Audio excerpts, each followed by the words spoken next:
بسم الله الرحمن الرحيم الحمد لله رب العالمين والصلاة والسلام على سيدنا محمد وأهل بيته الطيبين الطاهرين اللهم صل على محمد وآل محمد.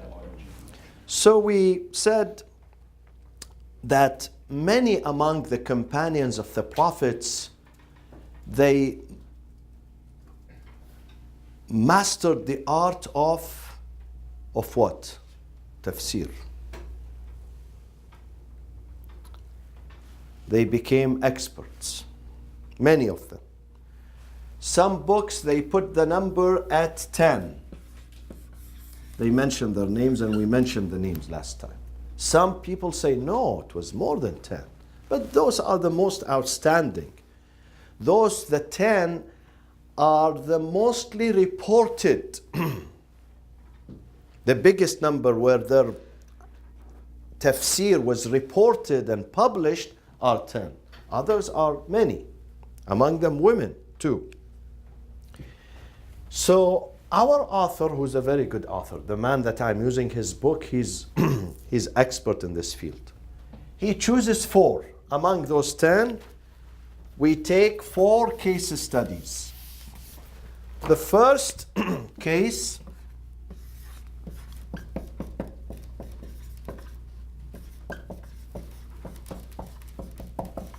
is this man, Amir al-Mu'mineen, Ali ibn Abi Talib alayhi salatu wassalam, which he was well known among both sides, those who agreed with him and those who disagreed with him. They could not say Ali was less educated than others. They could not say, including Muawiyah. Muawiyah said, yes, I disagree with Ali, but when it comes to ilm, Ali is number 1, unrivaled. Ali is unrivaled. And when the Prophet, I'm quoting from a Sunni author here, Sunni author, Al-Dhahabi, his name is Al-Dhahabi, he says when the Prophet sent him to Yemen, for some few months Imam Ali was sent from Medina to Yemen to teach them Islam, to stay and preach and educate to the Yemenis. The Prophet prayed for him. He said, Allahumma thabbit lisanahu wahdi qalbah. Thabbit lisanahu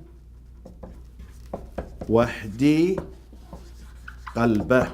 Thabbit, ihdi means guide. Guide his heart. Thabbit means what? Consolidate. Perfect.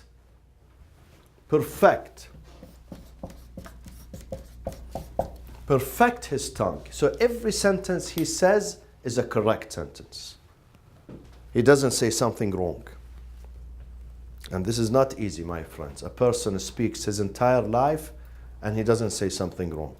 Can you find someone like that? Impossible. Impossible. For his entire life, he doesn't say something wrong. This is not extraordinary. In a speech, when you give a speech, 20 minutes, you say 200 mistakes. 200 mistakes. Let alone your entire life. So, this same author, Al-Dhahabi, says, Imam Ali was always muwaffaqan, musaddadan, faysalan. Muwaffaqan, he is successful. Musaddad, supported by God, by the divine.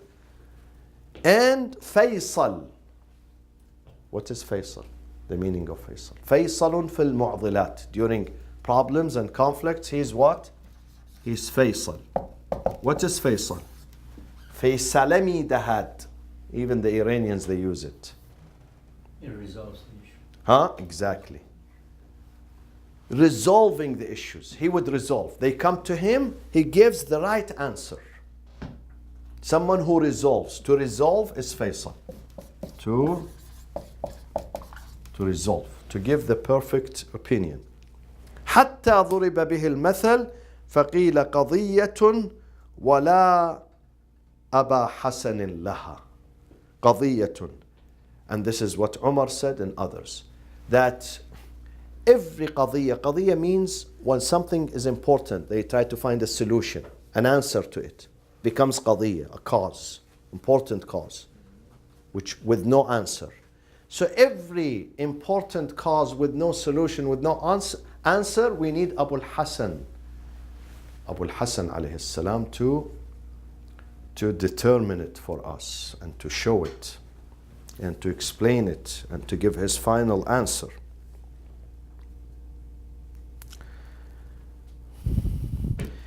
Sa'id ibn Jubair,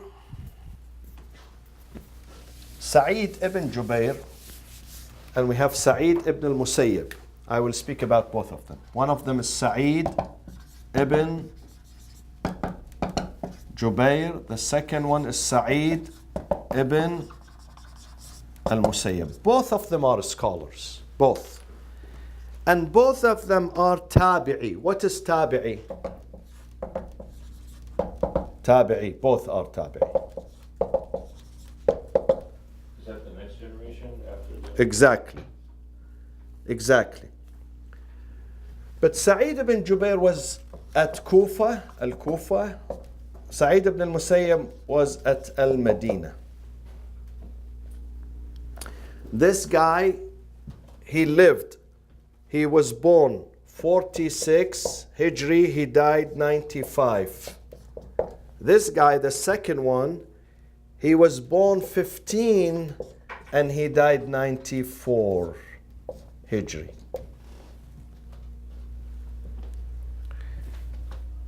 And this guy, Sa'id ibn Jubair, beside being a scholar, knowledgeable scholar, a pious person, he was the student of Ibn Abbas.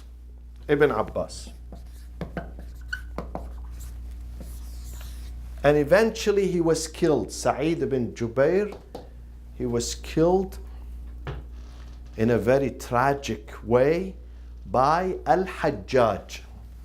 Al-Hajjaj ibn Yusuf. Yusuf al-Thaqafi, the tyrant of Iraq during the time of Bani Umayyah. Hajjaj was the governor of Iraq from Bani Umayyah's side. He murdered this guy, Sa'id ibn Jubair, because he would speak up against the regime. Sa'id ibn Jubair, he states this hadith, so let me delete. He says, إِذَا ثَبَتَ عَنْ ابن عباس. He narrates from his teacher, Ibn Abbas. إِذَا ثَبَتَ الشَّيْءُ.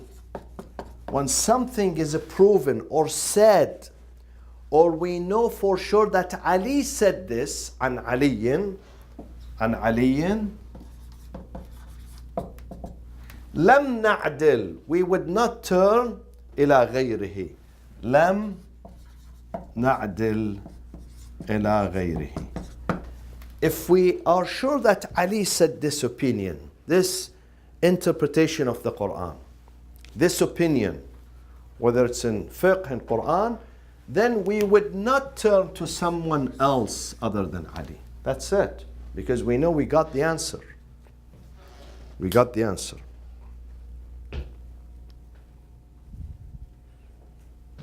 Ibn Abbas says about Imam Ali, وَمَا عِلْمُ أَصْحَابِ مُحَمَّدٍ إِلَى عِلْمِ عَلِيٍّ إِلَّا كَقَطْرَةٍ فِي سَبْعَةِ أَبْحُرٍ. Ibn Abbas says. This is the parable given by Ibn Abbas. Ibn Abbas not only was the cousin of Imam Ali, he was fond of him. Because Ibn Abbas was a child. Ibn Abbas, when the Prophet moved from Mecca to Medina, he was only 3 years old. How many years the Prophet lived in Medina? 10 years. So 3 plus 10, 13 years. So when the Prophet died, Ibn Abbas was only 13. So Imam Ali took care of him. He was his cousin too. He was the cousin of the Prophet and cousin of Imam Ali because he's the son of Abbas. So the Imam Ali raised him and mentored him and trained him. So he says, everything I learn about the Quran, I learned is from Ali ibn Abi Talib. And he loved Imam Ali. He loved him so much, so much. Though some historians in Bani Umayyah, who belonged to Bani Umayyah's orbit, they tried to tarnish the image and the reputation of Ibn Abbas. They tried, but it is not true. They say he left Imam Ali, he was angry at Imam Ali. Imam Ali sent him to Basra to be the governor. He took the wealth of Bayt al-Mal and he escaped. These are baseless allegations, just to tarnish Ibn Abbas's image. Because Ibn Abbas was loyal to Ahlul Bayt, loyal to Imam Ali. You know, during his death, he died 68 Hijri. What year Imam Ali died? 40, exactly.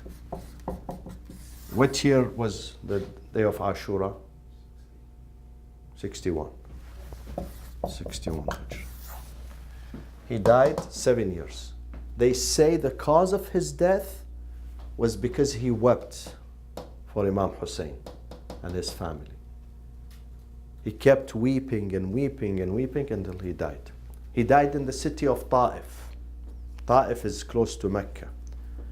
And Muhammad ibn al-Hanafiyyah, the son of Imam Ali, he prayed over his janazah. Because at that time there was neither Imam Ali. Imam Ali died 40. Imam Hassan died, they say either 50 or some people say 51 Hijri. 10 years before Imam Hussein. Imam Hussein was already martyred. So Muhammad ibn al-Hanafiyyah, the other son of Imam Ali alayhi salam, died, prayed over him. And Ibn Abbas, before his death, this is his last sentence before his shahadati. Allahumma أحيني على ما أحييت عليه علي بن أبي طالب وأمتني على ما مات عليه علي بن أبي طالب. If I live according to him, and if I die according to the death of Ali. According to him, it means according to his path, his way, his seerah, his tradition. So he was fond of Imam Ali. Ibn Abbas says, he said, every sentence Ali learned was from the Prophet. And every sentence I learned was from Imam Ali. He says, all of my knowledge in the Quran. Because Ibn Abbas, what is his nickname among the Sunni, among the Muslim Ummah? What is his nickname? They don't call it Ibn Abbas? Hmm? They don't call it Ibn No, he has a nickname. His name is Abdullah ibn Abbas. But what is his nickname?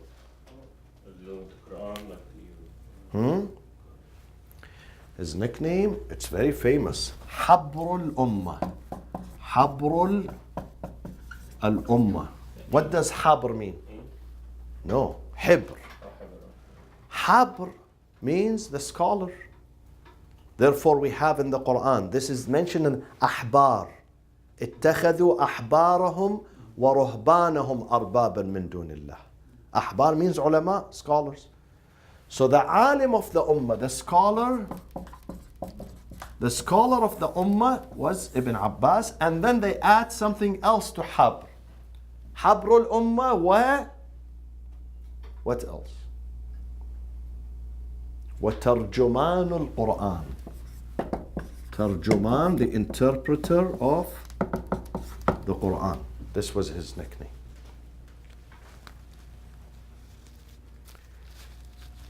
And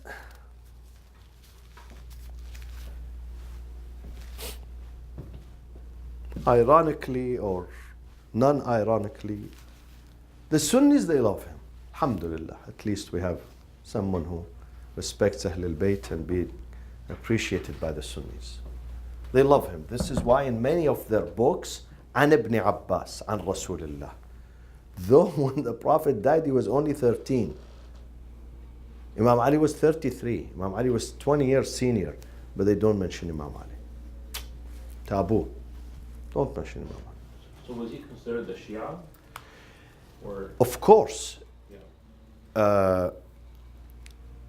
if you ask those contemporary, they say no.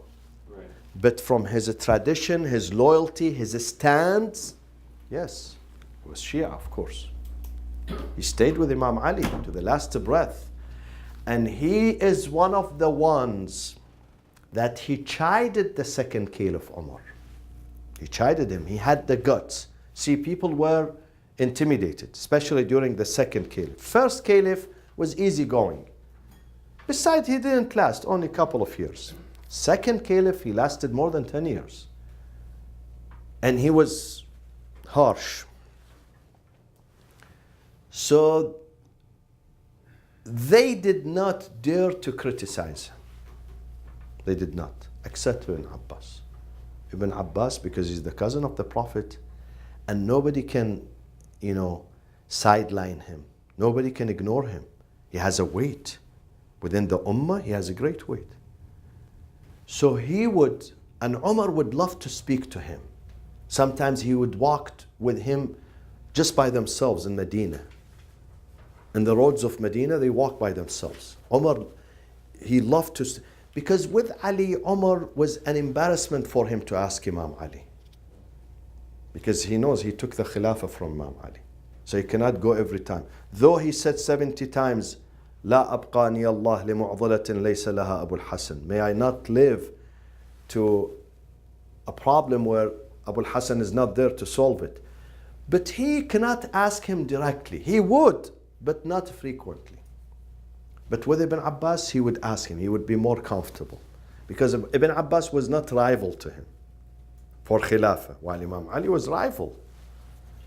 Could they have later used it in the Abbasid dynasty that Ibn Abbas sort of made him a hero for themselves? Yeah, of course. Of course. This is one of the reasons. Because it was his grandson, the grandson of Abdullah bin Abbas, who started the Abbasid dynasty. His grandson. So, and Umar, if Ibn Abbas says something that Umar does not like, Umar cannot get angry with Ibn Abbas. Because Ibn Abbas is off limits. He knows he can't persecute him. He can't hurt him. Ibn Abbas is too big to be hurt by the establishment, political establishment. And they have a very famous debate. It's recorded in many, many, many books. That Umar, one day he was walking with him, and he said, why do you think that Ali did not become Khalifa and I became the Khalifa? Ibn Abbas said, if I say the answer, you would not get hurt or angry? He said, no, of course, from you, no. No, you can say it to me. He said, jealousy. Jealousy did not allow you guys to accept Imam Ali as the Khalifa. Jealousy. Umar said, no, it's not jealousy. Because we could not see that Nubuwwah and Khilafah being vested in one house. This is too much. Fi Bani Hashim. We could not see that. That was too much for us. Bani Hashim are a group of us. So why God wants to do the Prophet from them and the Imam? At least let's distribute that equally. We could not. Ibn Abbas said, no, this is God. You can't argue with God. If you know this is the choice of God, how do you argue with him? It's about jealousy. You could not take it because of jealousy.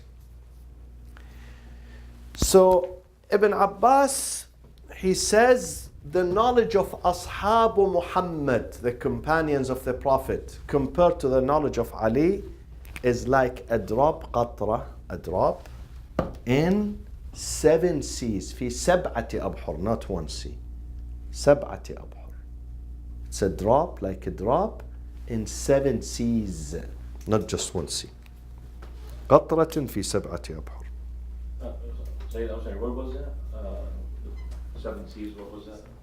He said, Ibn Abbas, he said the knowledge of Ashabu Muhammad, the companions of the Prophet, about the Quran, compared to the knowledge of Imam Ali, is like one single drop in 7 seas.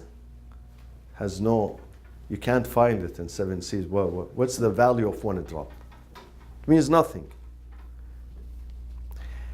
And he himself says, Ibn Abbas, he said, لَقَدْ أُعْطِيَ عَلِيُّ بْنُ أَبِي طَالِبٍ. If you can translate, translate. I will say it slowly. Ali ibn Abi Talib has been given تسعة أعشار العلم. تسعة أعشار. تسعة, it means 1/10. Sorry, 9/10 of the knowledge, and the rest they have been given 1/10, and Ali وأيم الله شاركهم في هذا العشر. Even with this portion, Imam Ali shared it with them. So they could not get this exclusively. This is the description of Ibn Abbas. So he practically is saying that Imam Ali got all 10 out of 10. Yeah. One is shared by others. Exactly, exactly. And he says, الأمر الذي أحوج الكل إليه. When Ali got the lion's share of knowledge, it made everyone is in need to him. أحوج الكل إليه. أحوج means حاجة. Every person had a need with Ali. He had to come and ask him. ولم واستغنى عن الكل. Imam Ali was free of need of all. He never asked any person a question.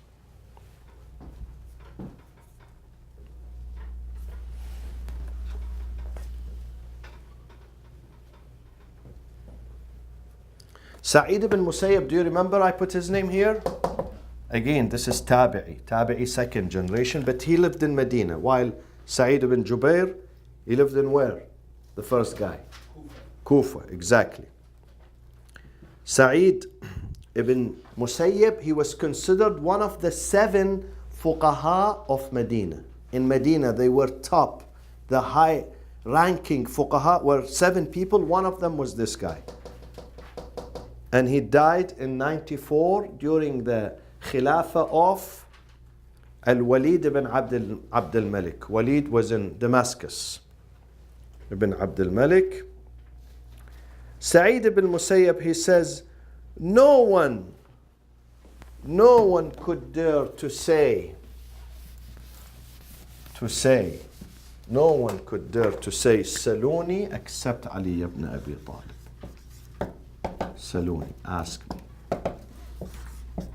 Ask me. Of course, the full sentence is Saluni qabla an tafqiduni. Before you lose me, before you miss me.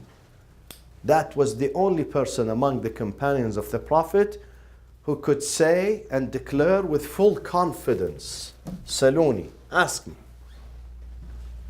No one could say that other than Ali.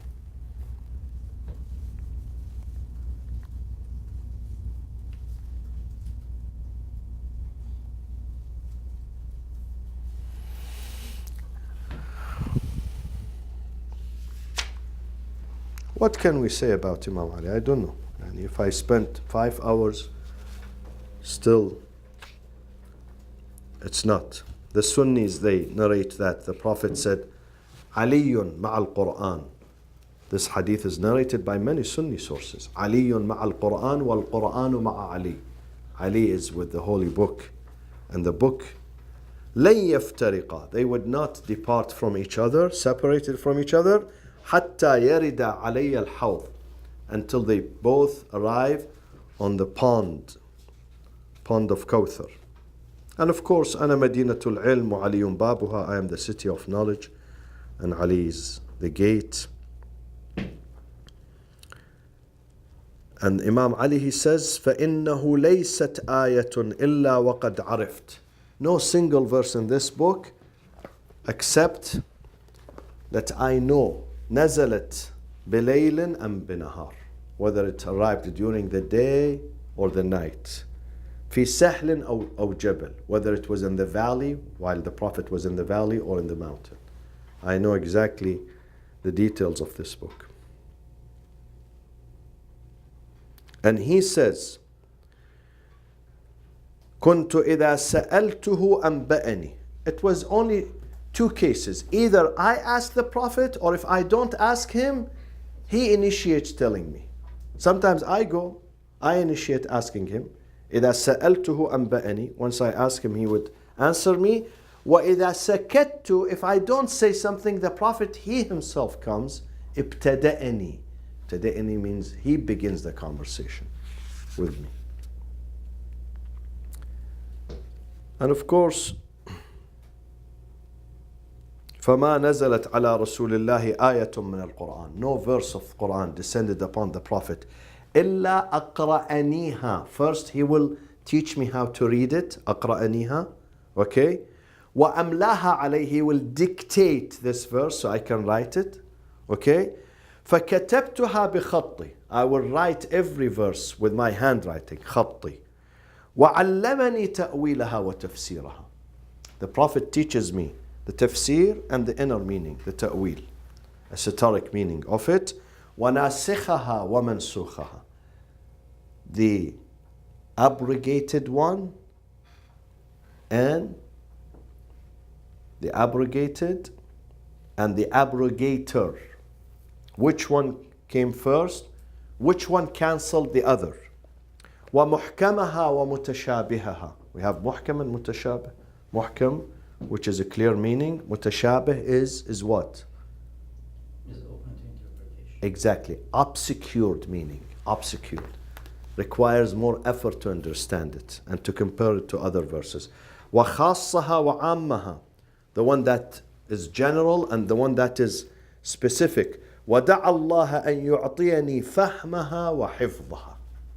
And the Prophet asked the Lord to bestow on me the understanding of this verse and the memorization of the verse. فَمَا نَسِيتُ آيَةً مِّن كِتَابِ اللَّهِ. I never forgot any verse of the book of God. وَلَا عِلْمًا. Not just the Quran. I never even forgot. وَلَا عِلْمًا أَمْلَاهُ عَلَيَّ وَكَتَبْتُ. Neither the Prophet said something, piece of knowledge, that I wrote it with my handwriting and then I would forget it. Neither. منذ دعا الله لي بما دعا. Once the Prophet did these prayers for me, that I memorize. Everything gets fixed here in my brain.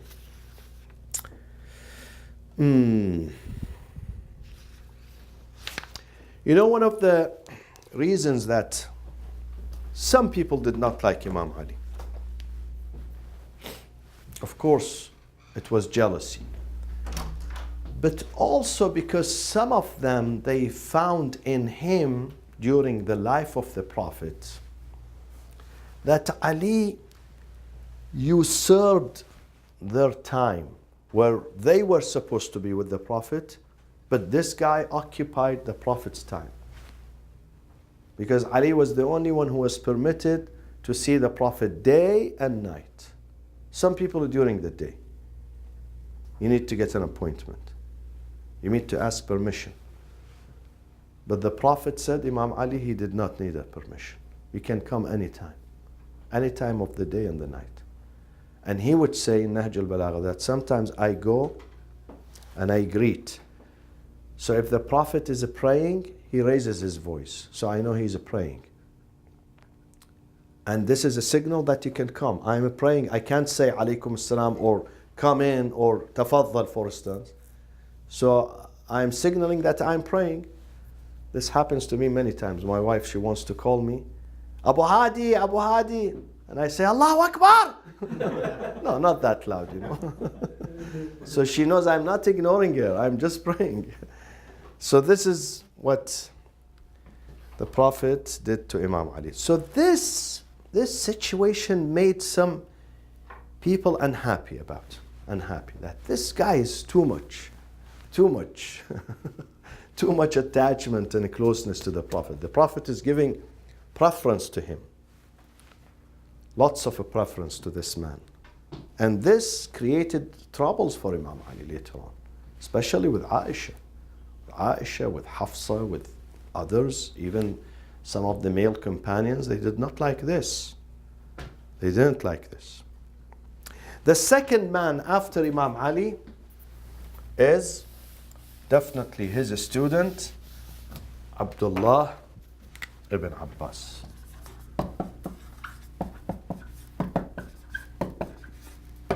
we spoke about him. But the second most qualified to interpret the Quran.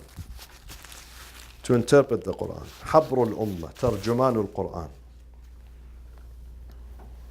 And of course he was raised by first the Prophet and then by Imam Ali. And Imam Ali said something. The Prophet first of all said something about him. He prayed for him. The Prophet sallallahu alaihi wasallam, Nabi, said about Ibn Abbas, Allahumma faqihhu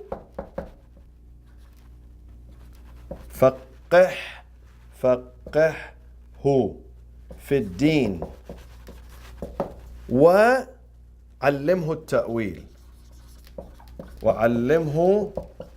التأويل. O Lord, فقهه, make him knowledgeable from fiqh. By the way, what is the interpretation of fiqh, my friends? Fiqh, just fiqh. Fiqh. What is the exact meaning of fiqh? Comes from what? Fiqh comes from what?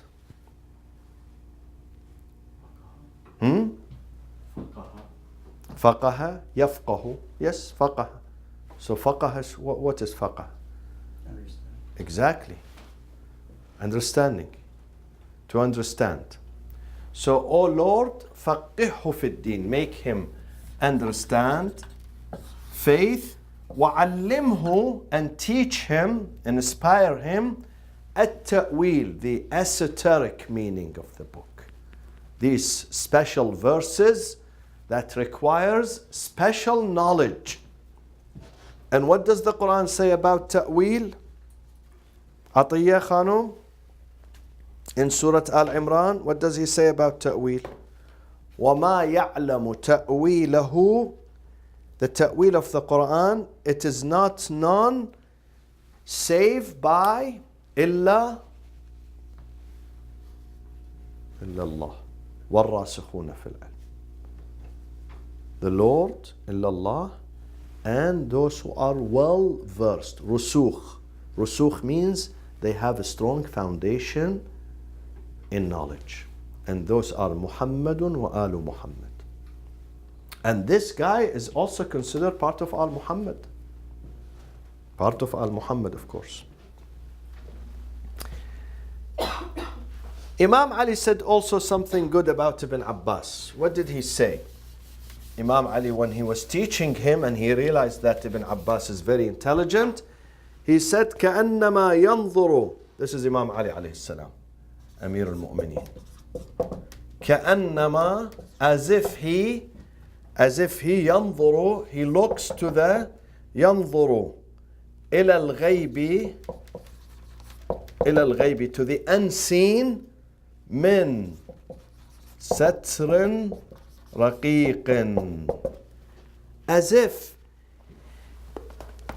Ibn Abbas is so smart, so intelligent, so learned, that he can look at the unseen from a very delicate veil. Sometimes the veil is thick, so you don't see anything. But sometimes the veil is very delicate, so you can read. You can see, like a glass, let's say. You can see what is on the other side. So this is how Imam Ali describes Abdullah ibn Abbas. كأنما, as if he looks to the unseen, من ستر, a delicate veil. ستر رقيق. Inshallah, your Arabic will be perfected. By the time we graduate, you will be able to give a speech in Arabic. What do you think?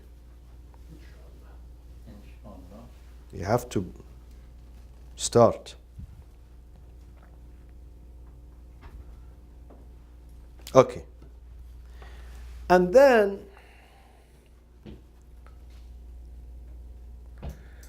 Ibn Abbas was so well versed that one of the Imams of his time, Tawus, his name is Tawus, from the Sunni tradition, of course. They said to him, Tawus, you left all those companions and you gathered around Ibn Abbas? He said, yes, of course. Because I left تركت الأكابر من أصحاب رسول الله. I left the akabir, the big shots among the companions of the Prophet, because I saw إني رأيت 70 رجلا من أصحاب رسول الله إذا تدارأوا في أمر صاروا إلى قول ابن عباس. I saw myself, if 70 people of the companions of the Prophet, they have a problem about a concept, about a problem, about a mas'ala, they will go to this man. He would solve it for them. So definitely I will gather around him. I don't leave him.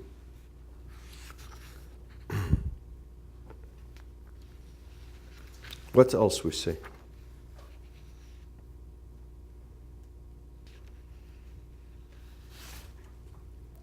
And listen to this hadith. This is interesting that we say it.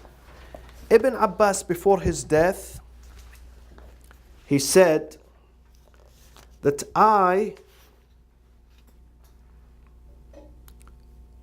the Prophet, before his departure, he said to me, "Oh Ibn Abbas, you're going to do hijrah twice.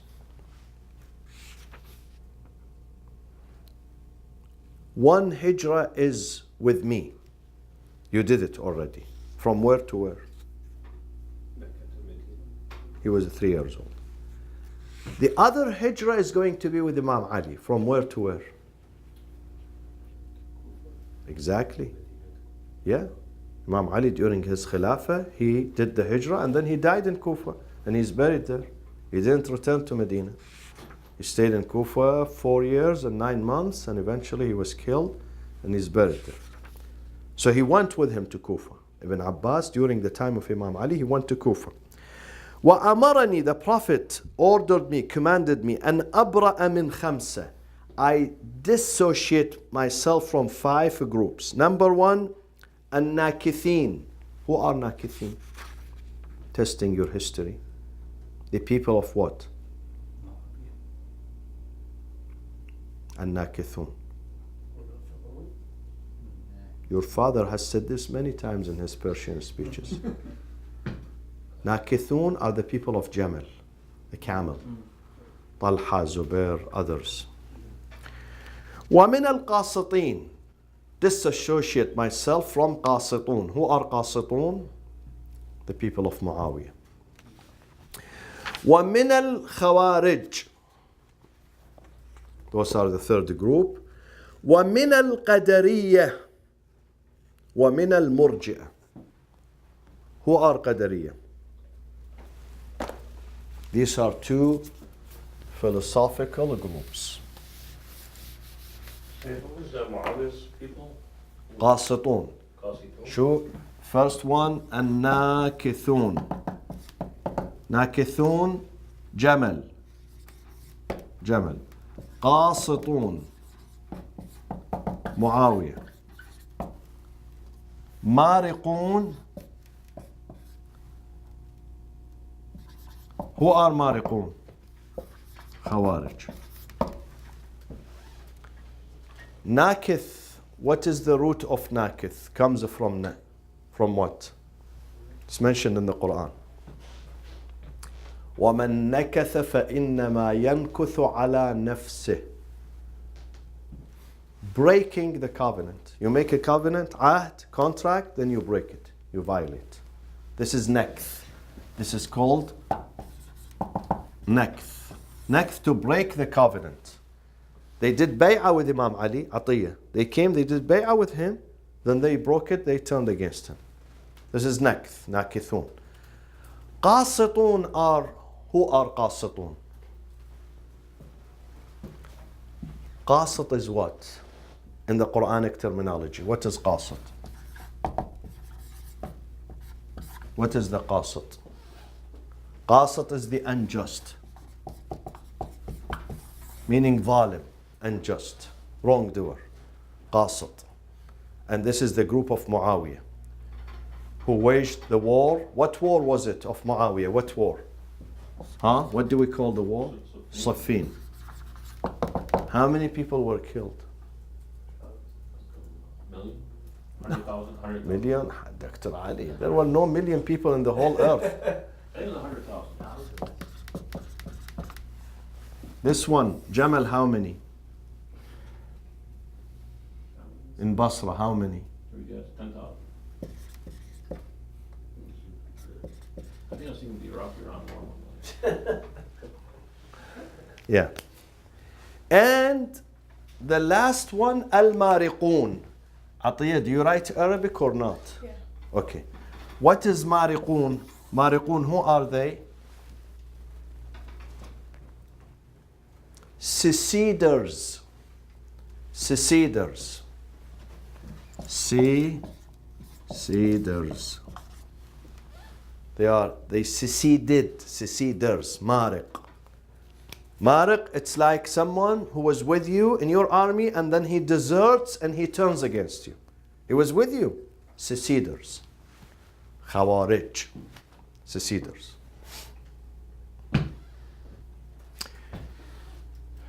Imam Ali's stories with Khawarij are very interesting, by the way. If you have time and read and see, because those people were scholars. But scholars who were narrow-minded, not open-minded.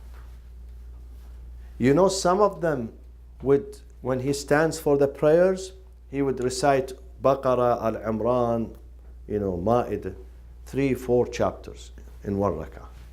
They were huffaz, memorized the Quran. They memorized the Quran, but unfortunately they were narrow-minded.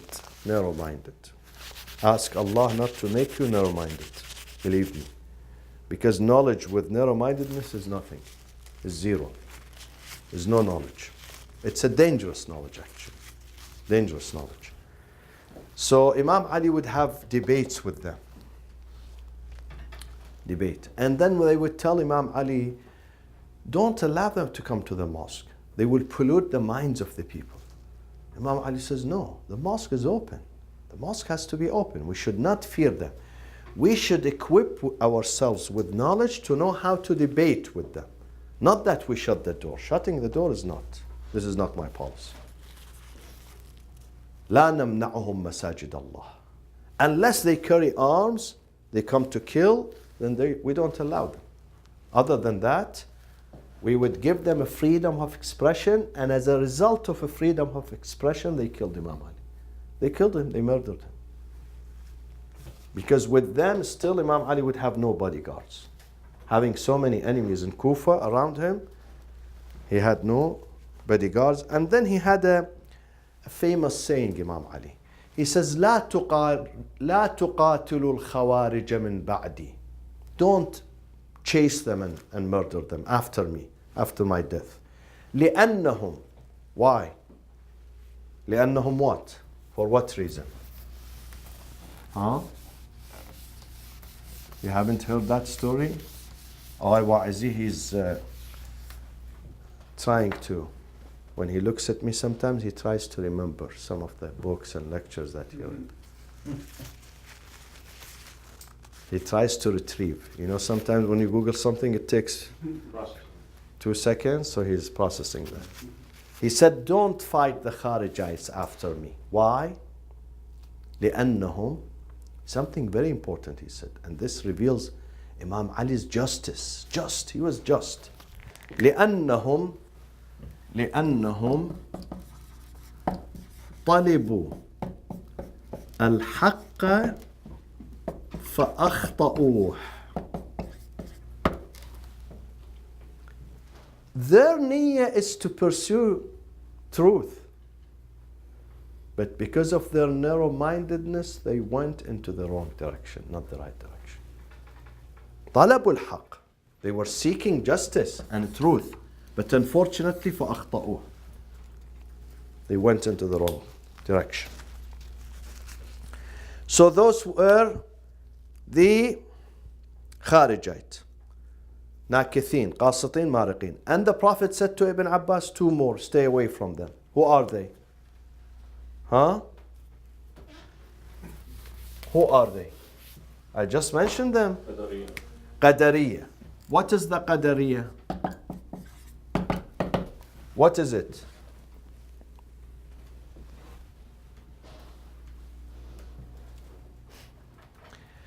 Qadariyya is a school of philosophical thought.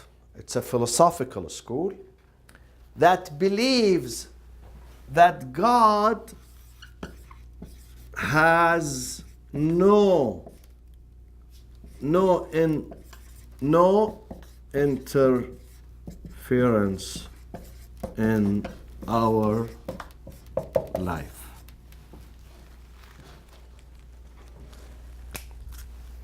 So whatever we do in this life, it's our own mashi'ah, our own will, completely our own will. And God has no role in decision making, which is not true, because this is contrary to the Quran.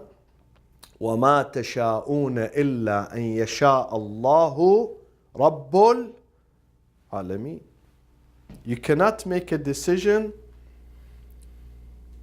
overriding God's decision. Whatever decision you make, وَمَا تَشَاءُونَ, first God has to approve that. If He doesn't approve it, you can't do anything. But they thought that their actions are completely independent from God's action. The fifth group, al-murji'ah. Murji'ah. Murji'ah is what? The opposite. From irja. Irja. This is another philosophical school that was created at the time of Bani Umayyah. At the time of Bani Umayyah. What year Ibn Abbas died? 68. What time Bani Umayyah came to power? Around 35. 6 months after Imam Ali. Imam Ali was killed in 40. 6 months. Muawiyah. In fact, Muawiyah, he was in power for 20 years, but as a governor, not Khalifa. So the Prophet, he forewarned him. These 5 groups, stay away. Murji'ah from irja. Irja. Irja. What is irja, my friends? What is the meaning of irja? Irja is to postpone. Irja. Postpone. Postpone, is this correct? Yes. Postpone what? Postpone what? Obligations. Don't pray, don't fast? No. Postponing what? Irja what? Muawiyah came to power. And in order for him to consolidate his seat and his grip on power, he had to hire some fabricators, kadhabin, wadda'in. No, not postponing hadith. One of the things to postpone is to say, listen, O ayyuhan nas, whatever the caliph does, you don't judge him. Postpone the judgment to whom? God. To God on the day of judgment. So even if the caliph is murdering people, you don't have the right to. Khalas, you just listen. Just listen, leave it with God. Go, you do your business. Don't interfere in politics. Well, that still exists then. Some people Exactly. Exactly, even today. They say, no, don't speak about Hakim. Why do you speak about him? Leave him. He has a Lord, and Lord has a court, and God is going to court-martial him. You don't have the right to criticize him. So this madhab was created to justify the crimes of Bani Umayyah, including the crime of Yazid against Imam Hussein. And this was, philosophical thought was widespread in the ummah. That we don't say anything about Yazid, even today, even today. Say Yazid was caliph, he did what he was supposed to do. Now whether he's right or wrong, irja to the day of judgment. God knows what to do with him. وصلى الله وسلم على سيدنا محمد وأهل بيته الطيبين الطاهرين.